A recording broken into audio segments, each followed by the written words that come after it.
Jaunes Arc, a character analysis. Let's get right down to the brass tacks. The thing about Jaune Arc is that he is very much a creator's pet. Jaune is a good character, but his issues stem from his disproportionate amount of character development compared to the rest of the cast, and how this even sometimes eclipses the development of our four main protagonists on Team RWBY. Barring Weiss Schnee, I think Jaune is perhaps the most developed character, or at least a character on whose emotional arc is heavily focused upon and given more than its fair share. With Weiss, this is justifiable given that she's one of the four titular protagonists. With Jaune, a secondary character, this justification rings hollow. So what's the deal with Jaune Arc, and why does he get so much love when even the primary protagonist Ruby Rose is rather often at times given the short end of the stick? And could it have anything to do with his character being voiced by one of the lead writers of the series? Chapter 1. Could it have anything to do with his character being voiced by one of the lead writers of the series? Yes. Chapter 2. Who is Jaune?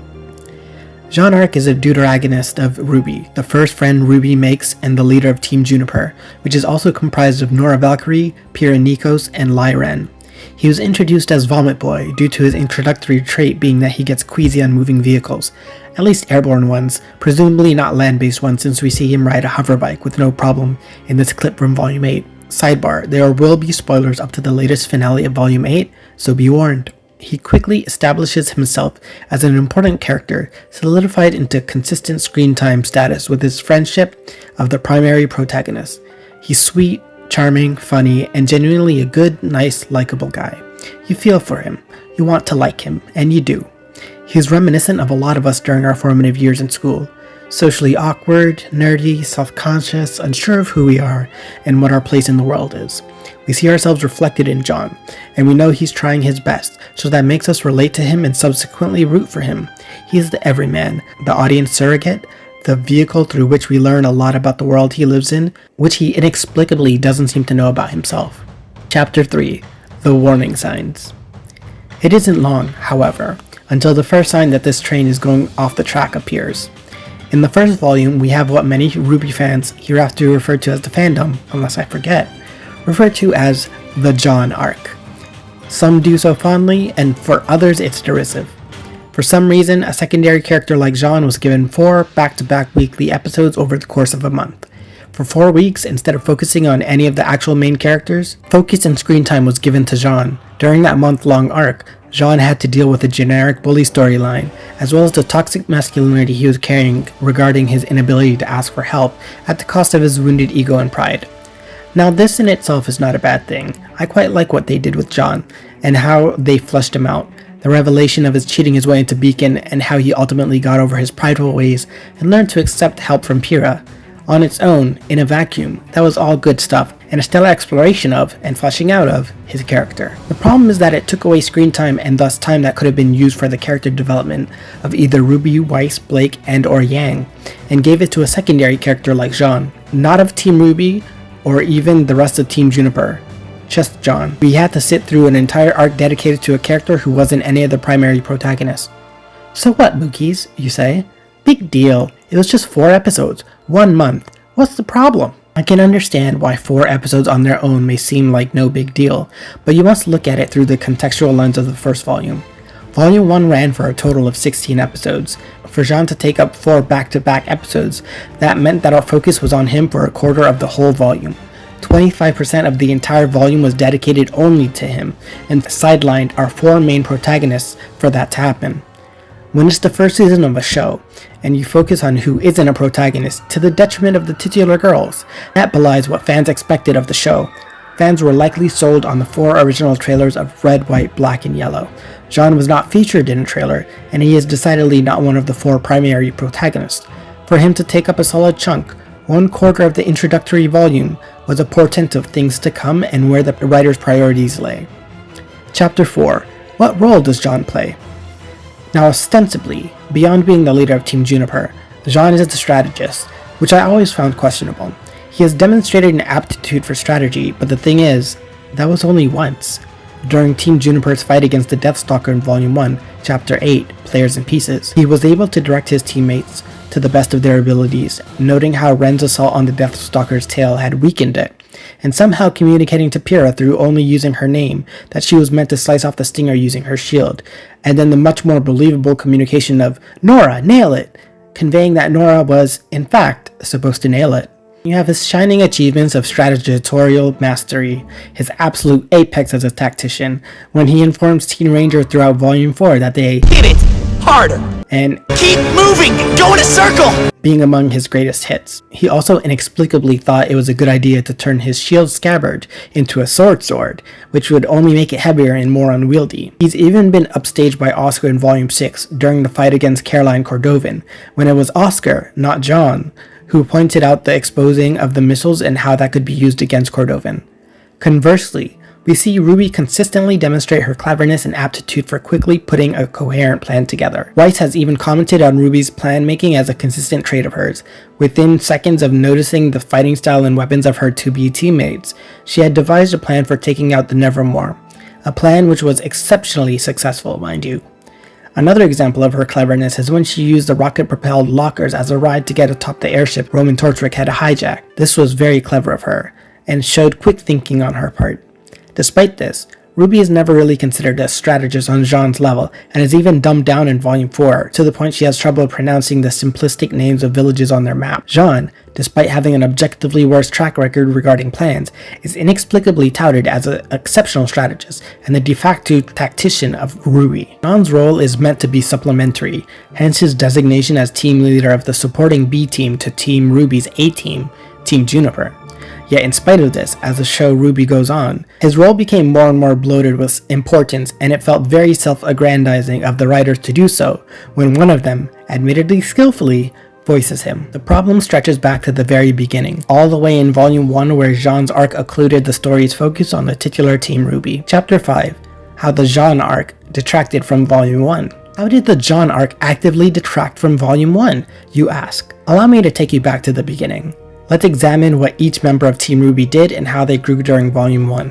Ruby learned the burdens of leadership and what it meant to be a leader for her team, and the responsibilities that came with such a title.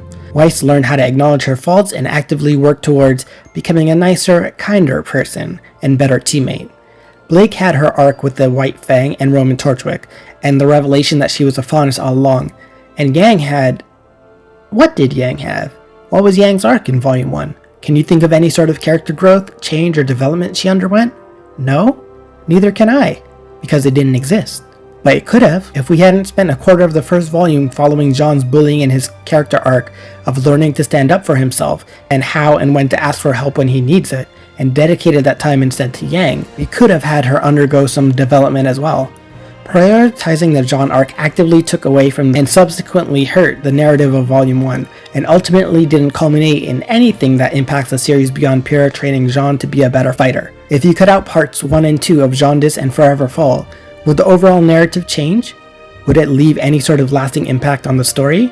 No, I don't believe it would have.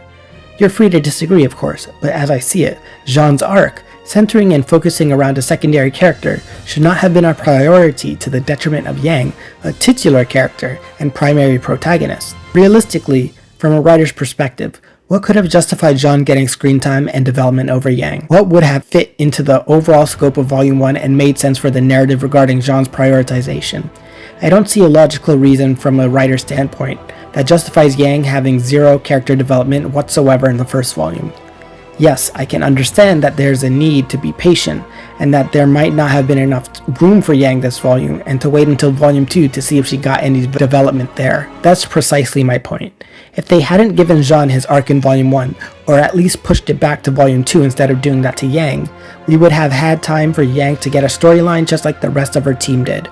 Why should Yang have to wait until the second season to become relevant while Jaune takes center stage for 25% of the first volume? Another issue that arose from the Jaune arc is how it was paced, back to back to back to back.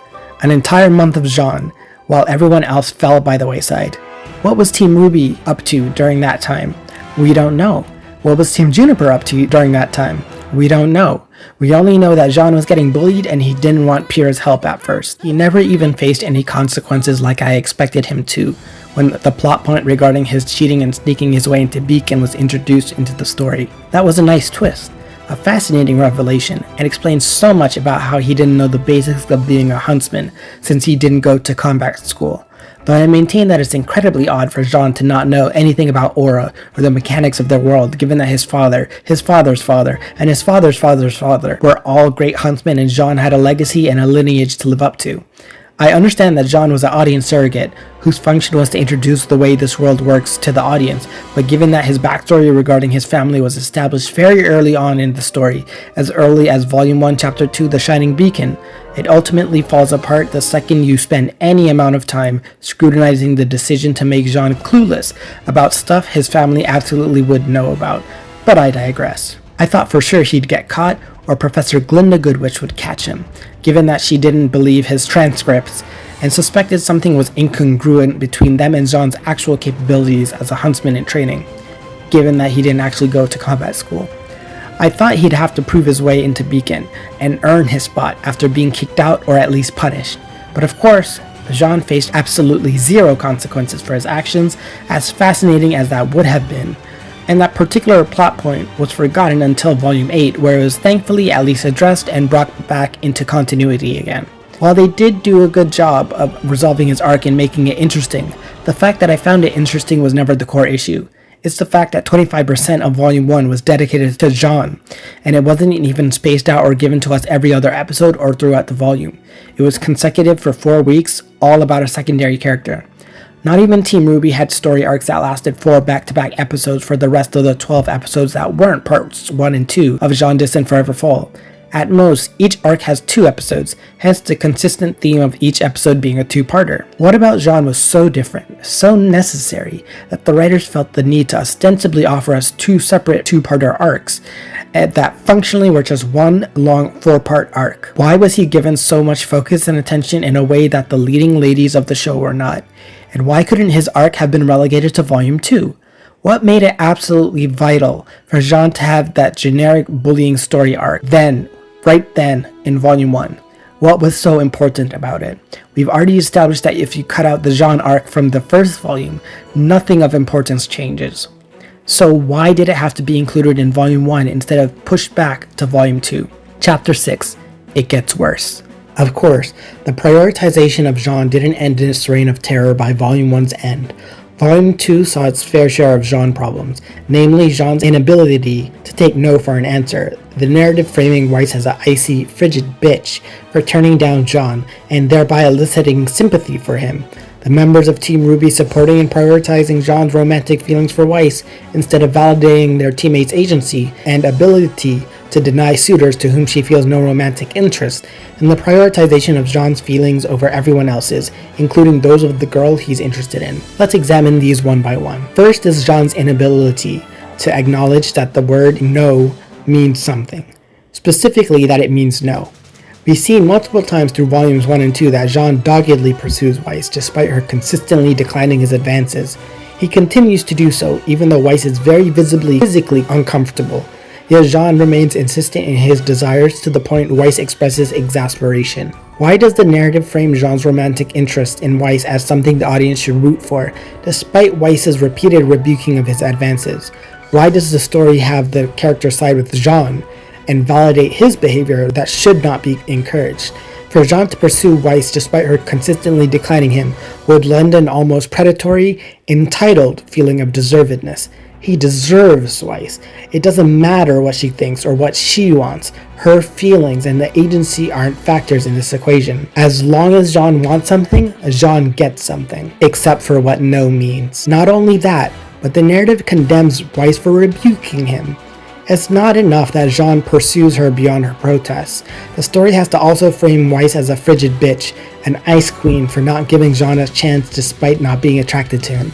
Weiss is vilified by her own teammates for not kowtowing to Jaune's desires, and the narrative not only has other characters reinforce this through dialogue, but it has it coming through the mouths of Weiss's own teammates. Why would Yang encourage Jaune's treatment of Weiss as a trophy to be earned? Why would she sympathize with and provide hope for him to achieve what the story very clearly paints as something Weiss has zero interest in reciprocating? Moreover, why would she do so if it actively harms her teammate? And why would she side with Jaune over Weiss, her own teammate? They never once sympathize with or agree or validate Weiss's decision not to entertain Jaune's desires. Despite being her teammates, they actively shame Weiss for not liking Jaune and put her on the defensive even though she doesn't owe any of them an explanation. If she doesn't like Jaune, romantically, that should be that on that. And yet, inexplicably, it isn't. The narrative frames Jaune's feelings as the only ones worthy of considering, the only ones worthy of respecting. It doesn't matter what Weiss wants or thinks or does. She's a cold-hearted bitch because she doesn't give Jaune, our plucky, sympathetic, nice guy, a chance. Even the visual storytelling and aspects of the show reinforces Jaune's feelings and are clearly intended to elicit sympathy from the viewer. Note what happens here when Jaune goes to ask Weiss out yet again, only to spot her asking out Neptune. He drops his rose, and the camera focuses on that, and a dejected Jaune leaves the scene.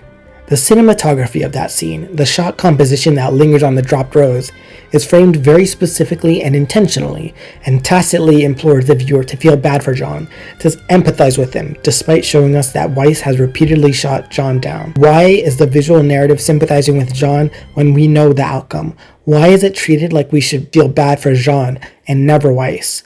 Are we not meant to empathize with Weiss? Are we not meant to feel bad for her? She has this guy consistently and constantly hounding her to give her a chance despite repeated rejections. She can't get any relief or respite, and even her own teammates shame her and make her out to be this cold-hearted, frigid bitch just because she's not interested in him. They side with the man whose toxic and entitled behavior they've been encouraging instead of their own teammate. Is Weiss not a sympathetic figure? Is she not having to endure harassment and her own vilification at the hands of her own teammates and supposed friends for the unthinkable crime of turning down Jaune's romantic advances? Why doesn't the narrative validate her feelings? Why don't we get shots that frame Weiss as the aggrieved party here? Why are only Jaune's feelings validated not only by the other characters, but by the narrative and in visual storytelling itself? Why are secondary characters' feelings more important to the story than a protagonist's? Chapter 7. It gets kinda better. Now, thankfully, it seems that the writers took a hint and learned that Jaune hogging up the screen time while also engaging in actions that were detrimental to the protagonists in Team RWBY was not a good writing decision, or decisions, plural. To their credit, they very much course-corrected it in Volume 3, and it shows. Jaune had minimal screen time beyond what was necessary, and almost always in the context of Team Juniper scenes, or at least with Pyrrha. Even then, the focus was usually on Pyrrha for once, which was a fantastic and wonderful change of pace. Of course, now we know why they were focusing so much on Pyrrha, and I still maintain that she definitely could have used far more development than she got. She barely had any screen time or friendship or relationship with the members of Team Juniper who weren't Jaune, let alone Team RWBY. I really wish that they hadn't cut the Pyrrha and Nora versus Sun and Neptune fight, largely because I love Pyrrha and Nora, but also see monkey supremacy. But I digress. Still, the point is that Jaune didn't dominate the screen time. He didn't take away from Team RWBY, nor did he have any extraneous scenes that weren't in the service to forwarding the plot, and he was there to supplement the scenes with other characters instead of being a focal point. The boy had time to make stupid decisions, like destroying his scroll after calling Weiss instead of calling Glinda or Ironwood or Crow like he was asked of by Ozpin, but on the whole, he was a delight in Volume 3. He even finally gave up his pursuit of Weiss. Thankfully, Creeper Jaune was no more. Now he was just her friend and respected her agency, unlike his depiction in previous volumes. Of course, there's the elephant in the room that we now must address: the death of Pyrrha Nikos. Though her death was planned from the very beginning, it was ultimately in service to primarily shift the series' tone from cheery and whimsical to dark and dangerous, to emphasize that anyone could die. However, it also serviced another point: Jaune's character development. I'm unsure if I'd consider Pyrrha's death as fridging, the trope of women being killed off for a man's anguish and character development. Her death was always planned from the very beginning and wasn't done solely for shock value. Then again, I suppose it could be argued that if Pyrrha was created exclusively to die to further Jaune's character, then that might be the epitome of fridging. The reason I hesitate is because Pyrrha still felt like her own character with her own motivations and goals and was more than just fodder for Jaune's mangst, which is man angst. Perhaps that just makes it all the more egregious. Still, the point remains. Pyrrha's death was absolutely in service to Jaune's development, and if former animator Shane Newville's lengthy letter is to be believed, which I largely do, Jaune was originally supposed to cause Pyrrha's death. Despite everything else, I thank fuck that did not come to pass. Pyrrha was one of my favorite characters, and if her death had been directly caused by Jaune, I would never forgive him. Be that as it may, Pyrrha died to further Jaune's arc. That's irrefutable. What makes it so egregious is that only Jaune was allowed to use Pyrrha's death as fuel to develop his character, as opposed to affecting everyone and having long-lasting impact on all the characters. Not even Ruby, who witnessed her death, had any character growth from it, and it's never mentioned again aside from 1 or 2 scenes. As someone who was frustrated with Jaune for the first 2 volumes, I think Volume 3 did a lot of good and did a great job of humanizing him and making him much more likable than before. I think that may be one of the many factors as to why Volume 3 is my favorite, but I readily acknowledge that it was apparent that the writers took feedback and criticism regarding Jaune's character during Volumes 1 and 2 to heart, and did right, not only by him, but by the fans, and Jaune was all the better for it. Chapter 8, it gets kinda worse. At least until he wasn't. Volume 4 is where my frustrations with Jaune really started to boil over. Not only was he given an elevated role, that was reflected in the opening Let's Just Live, where before every episode, I had to see that shot of Team Ranger with Jaune at the front. Jaune was posited in the foreground of the shot, with Ruby and Ren and Nora behind him. I fucking hated that. Why would Jaune be visually prioritized even before Ruby, the main protagonist? Why should he? Sure, there were more members of Team Juniper than there were of Team Ruby and Team Ranger, and Jaune was the leader of Team Juniper, but still, Ruby is the focal protagonist of the entire series. There's a reason the show is a homophone for her name, and they were helping Ruby with her objective, as pointed out by Ren. What justification was there to visually imply that Jaune has greater importance than Ruby in the Volume 4 opening? Of course, just as the intro implied through cinematography, Jaunes' role in Volume 4 was much larger than his Volume 3 appearance. This version of Jaune was angsty and angry and sullen and depressed and nowhere near as likable as his Volume 3 incarnation. But that's fine, right? It was understandable. He had just lost a teammate, a friend, a mentor, and a potential love interest he didn't even know he had until it was too late. He had every reason to be upset. It was understandable that he changed, that he was no longer as peppy or happy or likable like before. To be fair, the same could be said of Yang after her dismemberment by Adam Taurus. She changed, of course she did, and she was no longer that fun-loving, carefree party girl who loved to have a good time and was the light of any room she stepped into. Both blondes weren't as likable as before, but this analysis focuses on Jaune, so let's set aside Yang for now. I might dedicate a video essay to her in due time, probably sometime after I do one for Penny and Ironwood, particularly after Volume 8, but again, I digress. Jaune was allowed to change. He had underwent trauma and that changes people. The problem is that only Jaune was allowed to change. Only Jaune developed from the tragedy of Pyrrha's death. Only Jaune was allowed to grieve her. Ruby was not allowed to grieve Pyrrha, despite being the one to witness Pyrrha's death. She wasn't allowed to feel anything about Pyrrha's death, despite witnessing the traumatizing event. She had a first-hand account of what happened, but did we see her even think of Pyrrha outside of one instance where she thought she was dreaming about Pyrrha, which turned out to be Jaune's recording of Pyrrha training him? Hell, not even Nora or Ren got to grieve Pyrrha, their own teammate. You would think that the other half of Team Juniper, or 2/3 after Pyrrha's death, would get a moment to grieve for their teammate just as Jaune was allowed to do all volume long and into the next 2 volumes. I don't believe they even mentioned her once. They didn't get to acknowledge Pyrrha's passing or mourn for her, while that became all that Jaune did. Why? It goes back to what I said earlier when discussing Jaune's feelings for Weiss. Only Jaune's feelings matter. Only Jaune's feelings get validated. Only Jaune's trauma gets explored. Not Ruby as a main character, neither Nora or Ren as members of Team Juniper, only Jaune. We see this most clearly when Ruby, the titular character, observed from the background a scene that centers Jaune and his grief and trauma in missing Pyrrha during that training at night scene. Jaune is clearly going through it, getting up in the middle of the night to loudly train alongside a recording of Pyrrha, and Ruby merely observes him in his moment. She doesn't get her own moment to grieve Pyrrha, but Jaune gets an entire scene dedicated to his feelings about his loss of Pyrrha, while the protagonist just stands there in the background, like a background character, relegating all the importance and relevance to Jaune, ceding her status as the focal point of the narrative in order to accommodate a secondary character. The scene frames Ruby as a secondary character to Jaune's protagonist, and as though she is intruding upon a private, intimate moment that puts Jaune's grief on display. Jaune's specialness is reinforced yet again by this line from Tyrion. Well, you do interest me. Why? What was so special about Jaune? Why are Ren and Nora so irrelevant? We never find out. Tyrion never elaborates, and we're just supposed to take away that Jaune is special in some way, because the narrative told us so without explaining why. This is just one instance of the narrative elevating Jaune above the others, insisting he's special and important, without ever elaborating why or justifying how. So not only do you have the narrative glorifying Jaune through the other characters, but you simultaneously have the other characters being put down or relegated to irrelevancy in order to prop up Jaune. Tyrion just met Team Ranger and immediately dismisses Nora and Ren as meaningless and unimportant, but singles out Jaune as someone worthy of interest.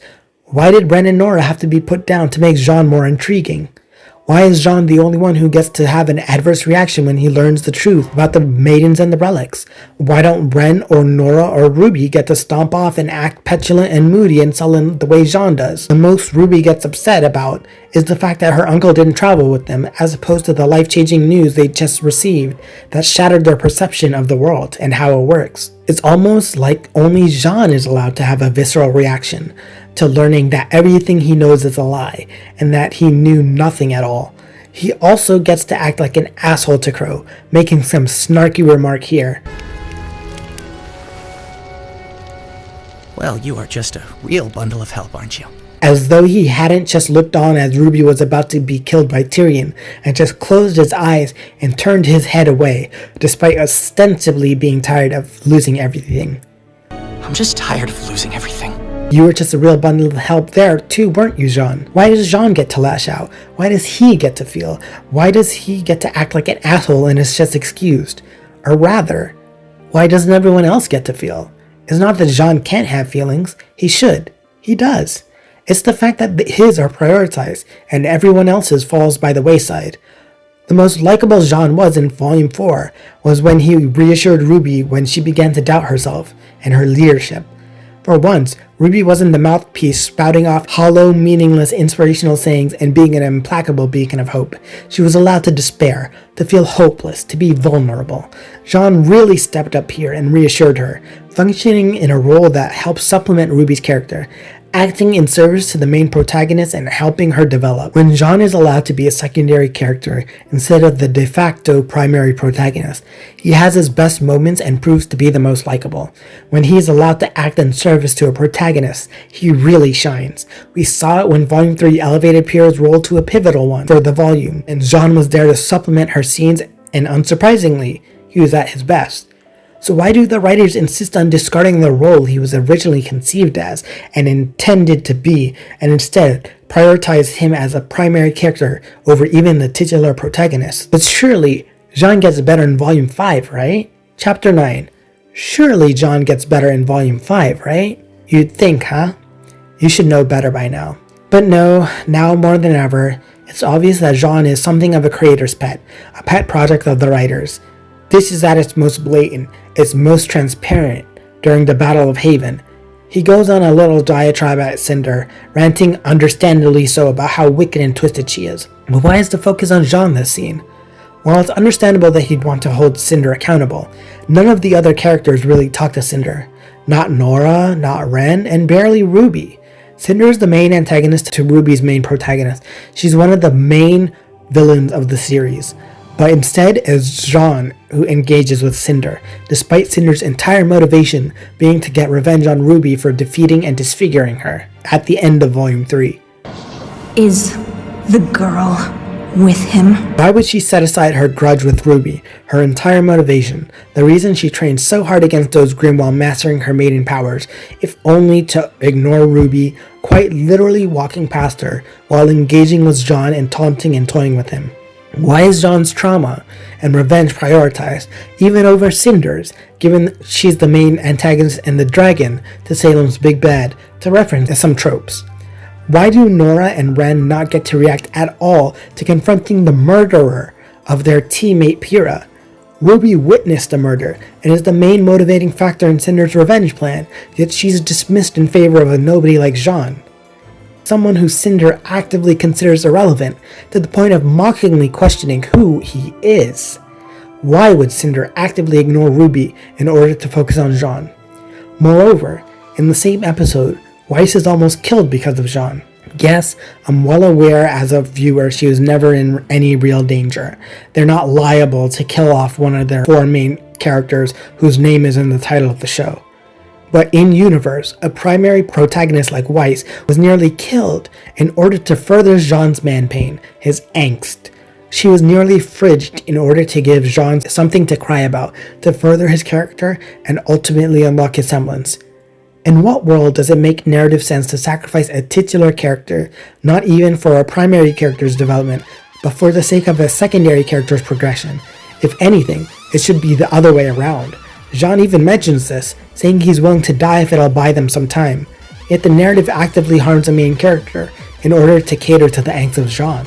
Why was Weiss expendable and used as a tool in Jaune's unlocking of his semblance storyline? Even so, if it had to be someone, why couldn't it be another member of Team Juniper? To ram home the fact that Jaune as a team leader couldn't protect Pyrrha, nor Ren, or Nora. Would that not have given more stakes and drama to that, and his revelation of his semblance being unlocked in order to prevent another member of his team dying? Would that not have been so much more poignant? It's infinitely more believable that Nora or Ren would die, as opposed to a titular protagonist like Weiss. Furthermore, when Weiss is impaled, everyone reacts, but only Jaune gets to cry? Everyone is shocked for all of 5 seconds before they resume what they were doing. Cinder's just apparently deciding to ignore Jaune again now that her role in his angst is done, and Weiss's potential death takes a backseat to the reveal of Jaune's semblance, because Weiss is worth sacrificing to further Jaune's character apparently. But maybe Volume 5 was just not a good volume in general, and is largely considered one of the worst volumes in RWBY. I know I rank it as my lowest volume. Maybe I should ease up on Jaune and consider the possibility that Jaune will improve in the next volume, and hold on to the hope that there's no way the writers haven't gotten the memo by now that Jaune oversaturates the entire show. After all, there's been a fair bit of critique and criticism, so surely the writers learned from their mistakes. Chapter 10. The less things change, the more they stay the same. Jaune, naturally, reacts poorly to the revelation of Ozpin's duplicitous past and the true nature of their mission against Salem. And to their credit, the writers remember that Jaune isn't the only member of Team Juniper, so even though Jaune's reaction is the most visceral, Nora and Ren at least get to be upset, so that's a net positive for once. The problem with the scene is how arrogant and cruel Jaune is towards Oscar. This is genuinely one of my most hated scenes in all of RWBY, and it's shown on repeat every episode during the intro for Volume 6. Jaune questions Oscar and tries to pin the blame on the innocent farm boy, and physically assaults a child because he feels his temper tantrum is justification for harassing a kid. Jaune was hands down at his most detestable here, and that's saying something. He even got in a passive-aggressive jab at everyone when they failed to come up with a plan for how to defeat the unkillable Salem. Wow. Great plan, everyone. Even though he's been positioned as a strategist since Volume 1. Why is he mad at everyone for not coming up with a plan when that's literally his job? Ren and Nora were presumably just as upset, but do you see them slamming a kid against a wall and screaming in his face? No. No one even tries to physically stop him harassing a child, because Jaune's feelings supersede any wrong he might do. It's more about his feelings and his rage rather than Oscar's fear or his safety. Why didn't anyone slap Jaune to bring him out of that state? It's not like they haven't done so already in RWBY, as illustrated here when Nora backhanded Ren so he wouldn't kill himself against a Nuckelavee. Why couldn't Nora backhand Jaune in a similar manner to bring him to his senses and get him to apologize to Oscar for the harassment he just underwent? As if that wasn't enough, despite the trauma that Oscar had endured at Jaune's hands, the very next question out of anyone's mouths is he gonna be okay? But Yang's not talking about Oscar. No one asked Oscar how he's doing. No, instead Yang is concerned with Jaune's feelings and whether or not he'll be fine. Oscar being bullied just moments ago be damned. No one checks up on Oscar, no one asks how he is, no one asks if he's okay. Jaune's feelings, despite being the aggressor, are what truly matter here.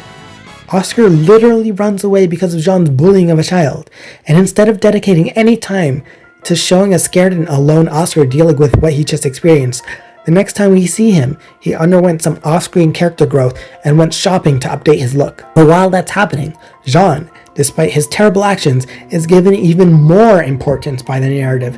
In his next scene with the statue of Pyrrha, he gets to emote, to feel sorrow and loss, and yet again his trauma and grief are given screen time to be processed and explored by the narrative independently of anything else, let alone the rest of Team Juniper.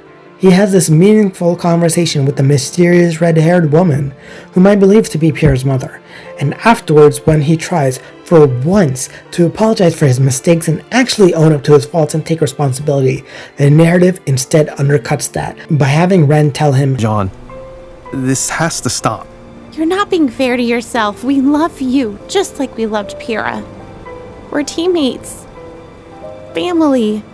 So he gets to bully a kid, almost takes responsibility for his actions before they're entirely dismissed and justified, and gets love and reassurance instead. Why? And then when Jaune yet again tries to own up to his mistakes and apologize to Oscar, Oscar interrupts him and says it's okay. It most certainly is not okay. This dismissal of any responsibility Jaune has for his actions is not okay. Neither is our glorified, esteemed de facto tactician's plan to get to Atlas being the theft of an airship, but that is self-explanatory. Surely, by the time Volume 7 rolls around, Jaune will finally be relegated to his originally intended role and not steal the spotlight or have the narrative focus on validating him at every turn, right? Chapter 11. Jaune is finally relegated to his originally intended role and doesn't steal the spotlight or have the narrative focus on validating him at every turn. Yes, indeedy, it finally happened. Volume 7 rolled around, and after 6 years of the story being full of Jaune wank, the writers finally get that Jaune isn't the protagonist. He should never have been given such focus or spotlight, especially when the actual protagonist suffered and Ruby herself devolved into a flat, one-dimensional character with no real arc of her own while Jaune had multiple. Jaune's role in Volume 7 is that of a supplementary character, there to assist and aid the true protagonists in their quest, without overshadowing them with undue narrative focus upon himself. His screen time is always with his team, and he gets as much focus as they do. More importantly, they get as much focus as he does. He didn't engage in any harassment as he had with Weiss and Oscar. He didn't throw temper tantrums and prioritize his feelings above those of everyone else as he had before. And he didn't develop at the expense of everyone else as he had prior. This Jaune was new, improved, and all the better for it. Even better, Jaune's role in Volume 8 was also largely positive, though not without its faults. This Jaune was mature. He was responsible. He was a mediator, a leader who put his teammates first and prioritized their well-being and sought to squash any conflict between them peacefully. This was the culmination of all that tumultuous development Jaune had undergone throughout volumes 1 to 6. Jaune was at his best, the absolute apex of his character, and was a remarkably likable character for it. Astoundingly, Nora and Ren are allowed to shine for once. Nora especially is finally addressing her lack of agency without Ren, and her lack of identity that doesn't revolve around her longtime friend and love interest. She's allowed to begin to explore who she is, gets a little bit of backstory regarding her abandonment by her mother during a Grim attack prior to being found by Ren, and has a focus on her relationship with Ren, but also her friendship with Penny. Nora blossoms into a complex character when not shackled to the identity of Team Juniper or just Jaune's teammate. Ren is allowed to express himself, to disagree and have his own arc of the non-Jaune variety, about making mistakes and owning up to them, and voices his dissent instead of falling in line with whatever Jaune says. And in a remarkable turn of events, Jaune is actually called out for once, in a long overdue callback to his cheating and sneaking his way into Beacon all the way back in Volume 1. I was absolutely elated that the writers had remembered this plot point, and even though he still didn't face any consequences for it, it was at least addressed and proved to still be a story beat worth bringing back. By relegating Jaune to a secondary role, as he was meant to be, the story actively improves for it.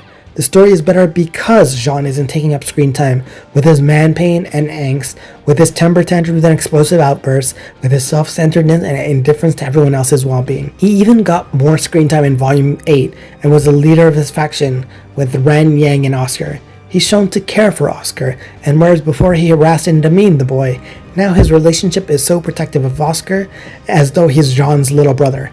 It's a beautiful turnaround from how things were before, and great character development. He's willing to risk his life to save Oscar, and you can tell Jaune cares more about others' well-being more than he does for himself. He's allowed to be more than his rage and sorrow. He's allowed to blossom into a well-rounded character, a teammate his friends can depend on, and a leader worth following. He's still allowed his moments of anger, of course, such as when he refused to let Emerald leave after everything she's done, but it's never made a big production out of. And it's not like Jaune didn't get plenty of screen time. I'd say he even got more than he did in Volume 3, and yet he didn't dominate the volume with his presence like he has in the past. Jaune had a lot of scenes, and it's apparent the writers finally learned how to balance Jaune's screen time with that of the others. Volume 8 was Jaune at some of his best, at least until the very end, that is. Chapter 12. Old habits die hard, but Penny dies harder. They almost had it, and they really did. It was within their sight, within their grasp. They had been doing so well, and they demonstrated they could do right by Jaune and the narrative in Volume 7. But this close to the finish line, the finale of Volume 8, and they fucking fumbled the ball. What, I ask you, was the purpose of having Jaune kill Penny at her behest? Why would you have the healer actually murder someone? Even given the hoops especially given the hoops the characters had gone through to keep Penny alive, to have her defy death twice until she was killed a third and final time, this time at the hands of Jaune and his sword Crocea Moors. Not only was it narratively nonsensical and a spit in the face after everything you've put Penny through, but it would only serve to further Jaune's angst. Okay, sure. It served to prevent Cinder from getting the Winter Maiden's powers, but you get what I mean. They didn't even try to save Penny, and she gave up on herself so quickly, despite having a brand new lease on life. And Jaune was so quick to kill her, just because she asked nicely, despite Ruby refusing to do the exact same thing when Penny asked her before, just a few episodes ago. Jaune should not have murdered Penny in this weird quasi-suicide, because now we're going to have to sit through all this talk about Jaune's pain, and how he was forced to kill her, he wasn't, and how it must have traumatized him, it did, and how this is the first person he's ever killed, and it was an ally and yet another redhead dying that had something to do with him, Pyrrha obviously being the first. This will only result in more angst for Jaune to wallow in, and dear God, I've already put in my time and paid my fucking dues. I don't deserve to sit through another volume of Jaune and his prioritization to the detriment of everybody fucking else. Chapter 13. 1 step forward, 2 steps back. Not only that, but the writers in all their infinite wisdom decided that Jaune should also fall into the Abyssal Void along with Team Ruby and Neapolitan. This will all but ensure he gets plenty of screen time since he's been paired with the primary protagonist, and no doubt it'll be in service to Jaune's anguish and pain at killing Penny by his own hand. And then we're going to have to deal with the fallout from when Ruby finds out Jaune killed her best friend. The friend whom they jumped through so many fucking hoops to keep alive, and Ruby herself had refused to kill when asked, and all that entails. I really hope I'm wrong. I'm incredibly open to being such, but I suspect that Ruby will forgive and comfort Jaune, and the focus will be on him and his feelings instead of Ruby's or the rest of Team Ruby's. His feelings will be put on a pedestal, and everyone else's will have to take a backseat as he grapples with the reality of having to have murdered a friend. We're right back where we started. This is a redux of Pierre's death all over again. Is Jaune going to go back to being sullen, angry, and bitter? He'd already done that for 3 volumes straight, volumes 4, 5, and 6. Is he going to actively regress as a character, the way they had Cinder regress right after finally learning her lesson in Volume 8? Will we be in store for a grumpy, bitchy, asshole Jaune again? Coping with trauma is different for everyone. I understand that. The problem is that Jaune's allowed to cope with his trauma in any manner he sees fit, while every other character, more often than not, don't get the adequate screen time to grieve or process their emotions and trauma and mental health. Jaune was finally finally in a good place. He had finally accepted Pierre's death. He had finally moved on, learned how to be a person again, and be there for his teammates and friends who needed him now, instead of obsessing over the specter, the ghost of their dead friend Pyrrha, who shadowed over and haunted them all. Now he's back to square one, and it seems the writers have learned nothing. I think they'll repeat their mistakes in an endless cycle, oblivious to why people are going to hate on Jaune unnecessarily or warranted. They were treating him right and doing right by the other characters, and now he's got all the time in the world with the protagonist to angst over Penny's death and his role in it. I wonder why it couldn't have been Nora instead. Nora, who had been bonding with Penny so well over the course of Volume 8, who had constantly reminded Penny that the virus was only a part of her, and not to forget about the rest, who had been there for Penny and built such strong rapport with her. Nora, who had been lamenting not knowing who she was without Ren by her side, completely clueless as to who Nora was, where her true identity is, and what it means to be her.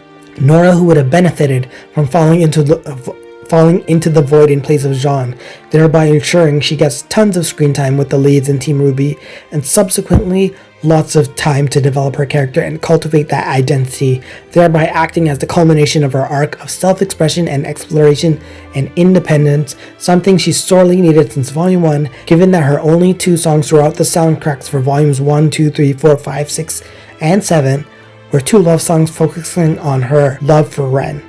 Instead, Nora ended the volume exactly the way she began it, right by Ren's side.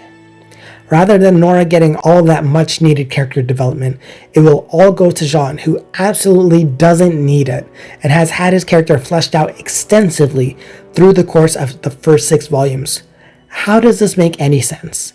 Why are these the writer's priorities? Is there some logic behind their decisions we as the audience are not privy to? Chapter 14. Is Jaune Arc a self-insert character? Now, taking into account everything that we've discussed, what reason could there be for these narrative choices? What sets Jaune apart from everyone else as worthy of having his character developed, explored, and allotted appropriate, or even excessive, screen time for his character growth and arcs? Most fans couldn't think of one. When there's a lack of good reasons, it's only natural to start speculating. And the suspicion was that Jaune got special treatment because his voice actor, Miles Luna, the former head writer of animation before he left Rooster Teeth, is also the lead writer for Ruby. After all, it does track. It's only natural that you're going to favor the character you voice. I don't hold that against him. I'd likely do the same thing if I were in a similar position. It's normal to have biases. It wouldn't be such an issue if it wasn't so consistently egregious, and to the detriment of the lead characters and the plot. Does Jaune feel like a self-insert for Miles, who writes and voices him? To be honest, yes, it's very apparent, and I do believe it does feel this way. Miles himself has mentioned before how he sees a lot of himself in Jaune, and how Jaune is like how he was when he was younger and more awkward and unsure of himself growing up. Obviously, he's going to draw from his own experiences and write what he knows, so pulling from that well of self and memories isn't bad in a vacuum. It's only when it comes at the cost of the other characters and the story itself that I take umbrage with it. Chapter 15. Where do we go from here? It's not going to stop, not until the writers learn their lesson. Ironically, just like how Cinder can't seem to manage maintaining and retaining what she's learned when she finally fucking learns it, the writers also fall back into old habits and do what they know, which is pushing Jaune's character to the forefront at the cost of everyone else. I really hope I'm wrong, and that Jaune's anguish isn't focused upon exclusively to the detriment of everyone else's pain and sorrow, but precedents set have me worried. I like Jaune, I do. I wouldn't spend so much time writing the script, recording, editing, and syncing video to audio, and making this video if I didn't care about him or even hated him. I just want the writers to recognize the pitfalls with their handling of his character and why they should avoid giving into the temptation of the familiar and the known. They've already shown themselves capable of writing nearly 2 volumes where Jaune gets the appropriate screen time and development in volumes 7 and 8, but it was the last leg of the latest volume that has them stumbling. Jaune deserves better. He gets better when compared to how characters like Adam Torres and James Ironwood are handled. But there's a lot holding him back from reaching the culmination of his arc, pun finally fucking intended. Like I said, Jaune deserves better, just not better than everyone else. I feel it necessary to say this isn't meant to rag on Miles and Carrie and Monty and Eddie and Kiersey. It's not my intention to lambast them for lambastion's sake. They have a lot of my respect for what they've done with Ruby. I just know they can do better, because they have done better, and I just hope my critique helps point out the glaring flaws so that they know what to work on and turn them into strengths instead of weaknesses. I critique because I care.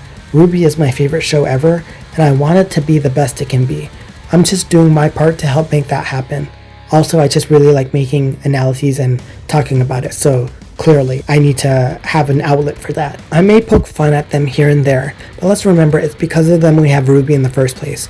So thanks to you all, and if you're watching this, I hope my point came across clearly and eloquently. Thank you all for sticking with me through till the end. I really appreciate you watching and or listening to my video, and comments give me the interest and motivation to continue making character analyses like this. If you like what I do, drop a like, consider subscribing, and please leave a comment if you so please. I'd like to know what other characters you'd like to hear my takes on, as I definitely have a lot of opinions and intentions to make more video essays like this. Hopefully, the more I do, the better I get at it. Plus, I also want to hear your opinions on this video essay. Do you think I hit it out of the park? Do you have agreements, disagreements, comments, complaints, concerns? Are there parts you agreed with and others you don't? Let me know. At the time of writing the script, it's only been 1 week since the Ruby Volume 8 finale fell flat in my opinion. We've entered the hiatus, so ideally I'll help fill the void of Ruby content with more analyses. With any luck, I'll have this video out by my birthday, April 21st. You'll know by the date stamped under this video if I was successful in my endeavor. That's all I've got to say for now. If you like what you see, check out my other content, and consider following me on Twitter and sending me questions. Until we meet again, take care, friend.